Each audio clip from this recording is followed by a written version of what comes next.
En plein cœur de Cotonou, plusieurs populations n'ont pas accès aux services d'assainissement de qualité. À Ladji et Vossa, l'hygiène et les bonnes pratiques d'assainissement demeurent un luxe.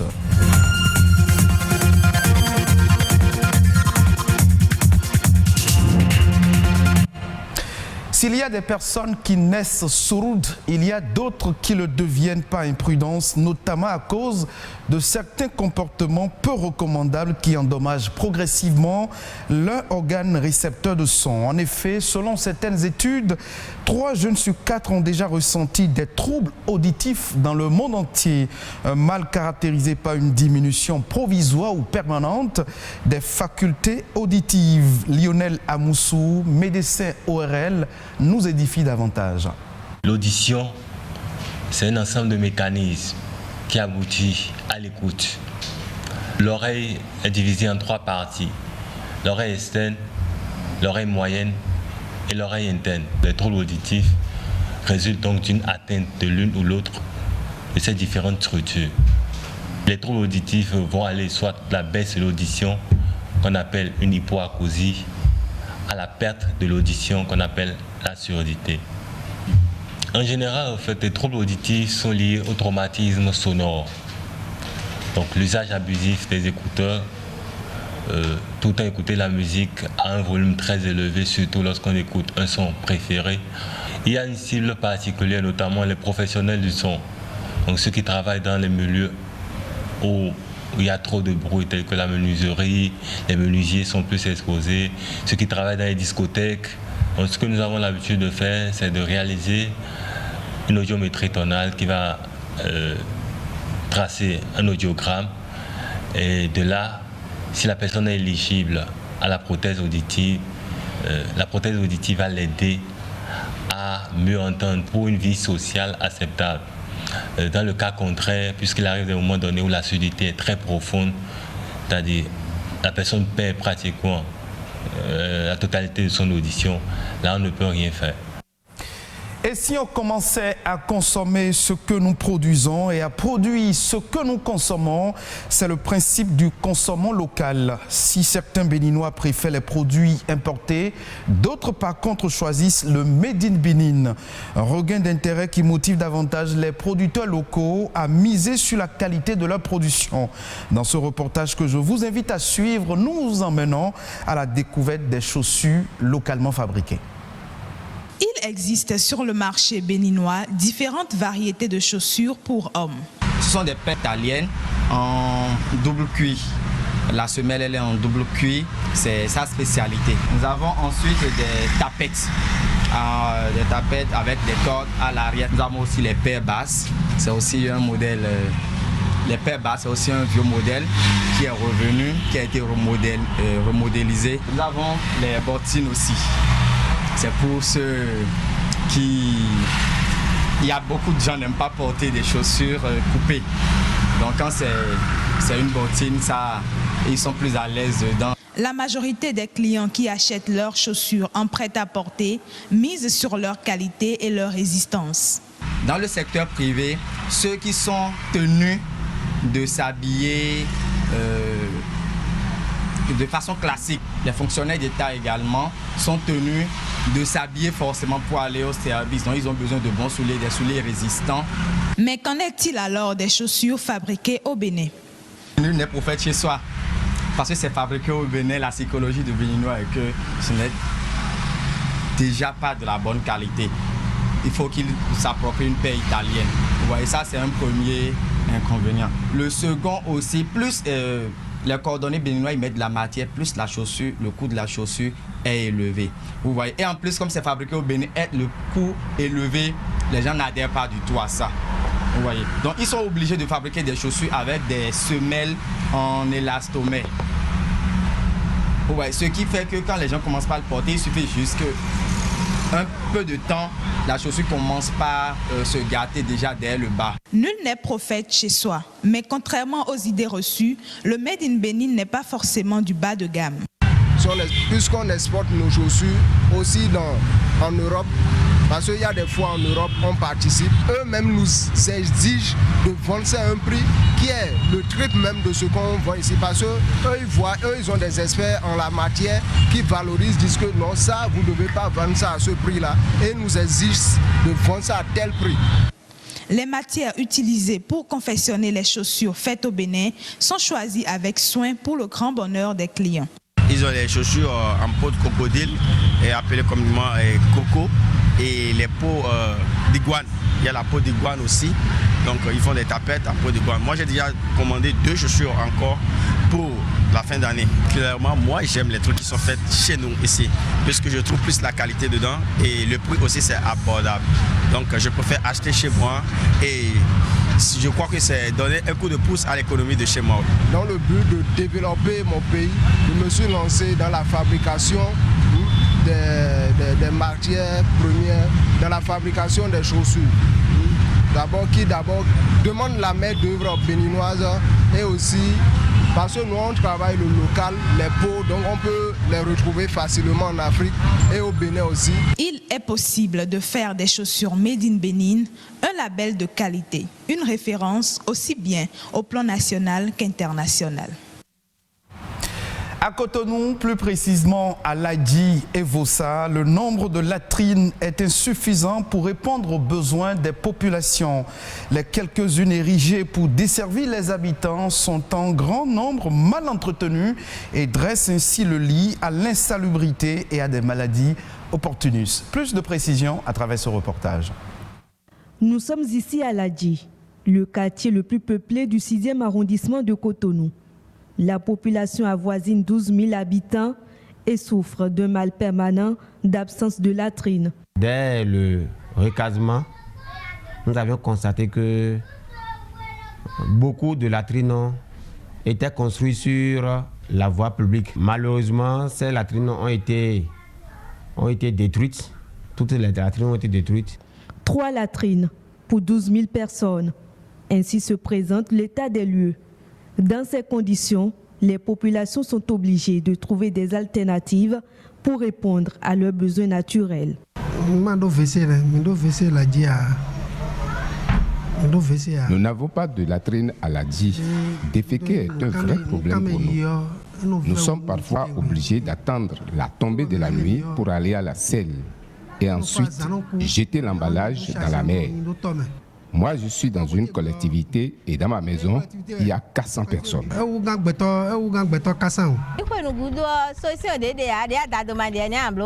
En l'absence de latrines, nous déféquons dans des sachets plastiques que nous jetons ensuite sur des tas d'ordures.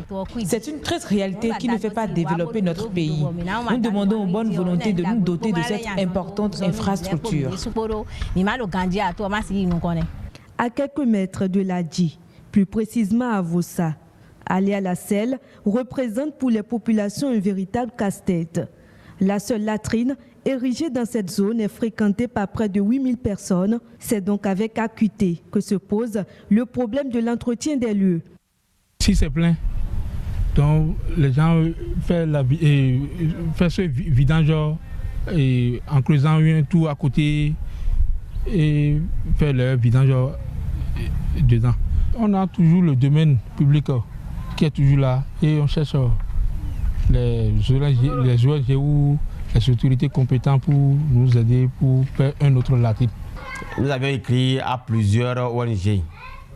Nous avons écrit même à la mairie de Cotonou qui nous gouverne. Ils ont dit oui. À mesure que nous reprenons ou nous continuons les travaux de recasement qui étaient commencés, suspendus entre-temps, que nous continuons pour que les voies soient tracées et que chacun connaisse, localise réellement sa parcelle pour que la mairie puisse nous venir en aide. Les rues de Ladji et Vossa transformées en toilettes, les ménages deviennent une couche sociale vulnérable en raison de l'atmosphère socio-sanitaire très hostile dans laquelle ils vivent au quotidien. L'actualité au plan national, c'est également à travers la nation en bref et en images, un condensé des faits importants ayant marqué le Bénin ces dernières 48 heures. C'est un résumé réalisé par Amandine Aniambossou.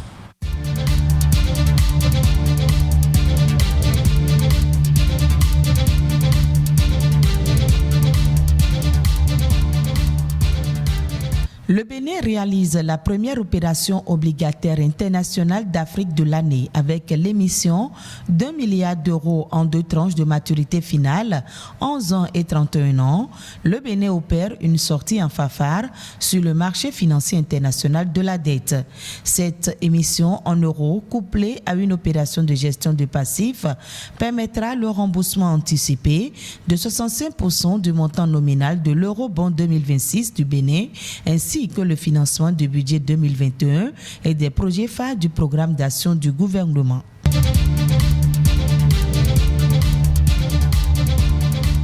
Le lac Aimé, débarrassé des engins prohibés de pêche il y a quelques jours, sera recolonisé en espèces halieutiques variées et de qualité. C'est une annonce du ministre de l'Agriculture, de l'Élevage et de la Pêche. Selon Gaston Kossi-Dossoui, la recolonisation de ces plans d'eau en ressources halieutiques variées et de qualité est d'intérêt pour aider davantage les peuples pêcheurs de ces localités.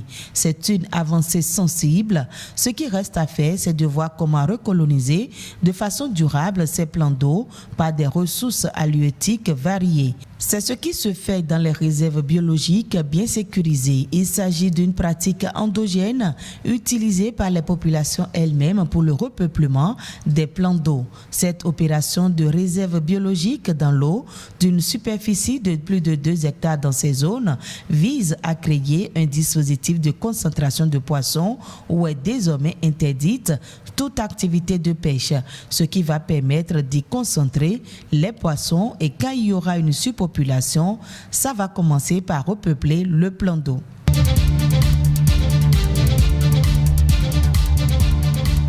Adaptation au changement climatique au Bénin, 2 études révèlent une faible implication des femmes. Commanditées par le Centre de recherche et d'expertise pour le développement local, ces études s'inscrivent dans le cadre du projet développement d'une résilience inclusive au changement climatique et aux catastrophes au Bénin. Le premier rapport concerne la vulnérabilité des femmes. L'étude a été menée dans 8 communes du Bénin. Quant au second, il est relatif au degré de compréhension de la prise en compte du genre par les décideurs politiques dans les documents de planification des actions en lien avec l'adaptation au changement climatique. Les résultats interpellent. Malgré les efforts qui sont faits, les femmes continuent d'être sous-représentées dans les institutions et structures qui élaborent ces documents. Il ressort des différentes analyses réalisées que le genre est pris en compte dans quelques projets et programmes d'adaptation, non pas pour mettre en application les tests, mais pour répondre aux exigences des partenaires. Si la femme est dès le départ dans l'équipe d'élaboration, elle sera sensible à certains aspects pour contribuer à renforcer sa propre réticence. Selon les experts, c'est une avancée dans la mise en œuvre du plan d'action genre et changement climatique du Bénin.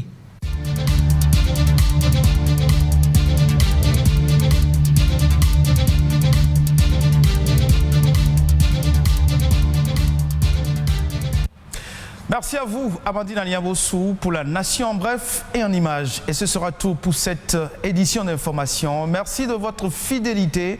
Retrouvez cette édition en replay sur le site de l'ORTB, www.ortb.bj.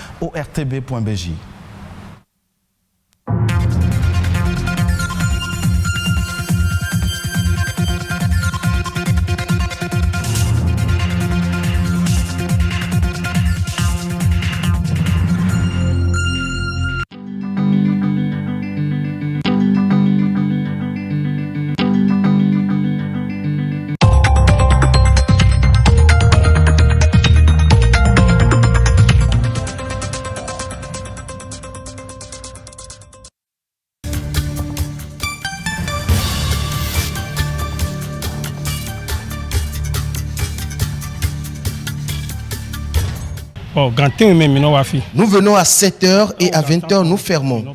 Les gens viennent garer leurs motos et nous les surveillons. Nous n'avons jamais eu de perte de moto. Tel est le quotidien de Daniel. Son activité est de veiller sur ses motos.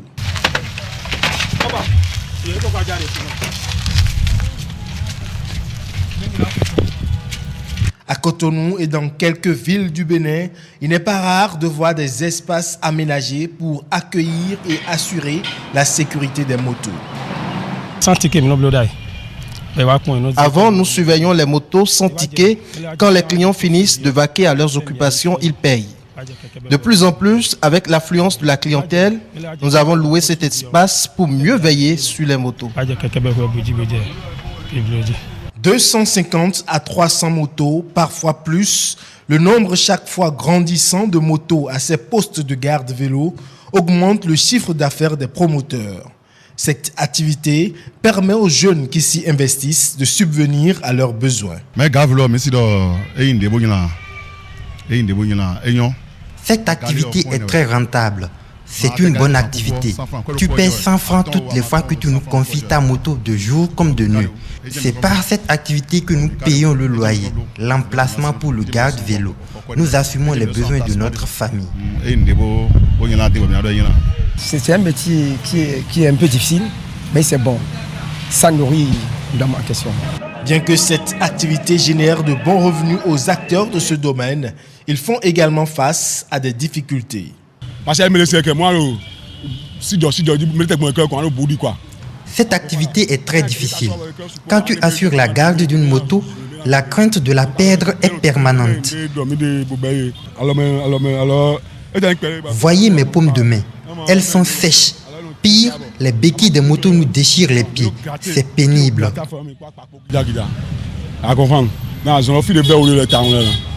Garde vélo, cette activité banalisée par le grand nombre semble rentable selon les acteurs.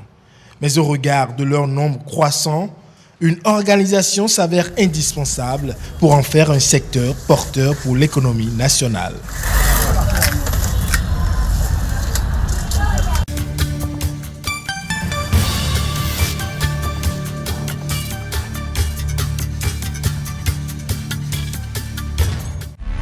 Au cœur de l'Afrique noire, berceau de l'humanité, le Bénin vous ouvre ses portes et vous dévoile des mystères enfouis depuis la nuit des temps. Sillonnez le pays et découvrez ses richesses. Osez la rencontre avec un peuple accueillant qui saura vous faire partager son énergie et son héritage.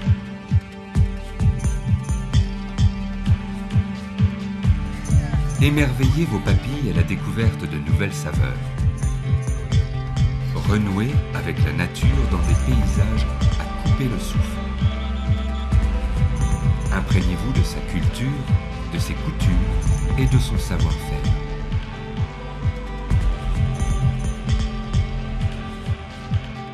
Rafraîchissez-vous dans les cascades tumultueuses de l'Atacora.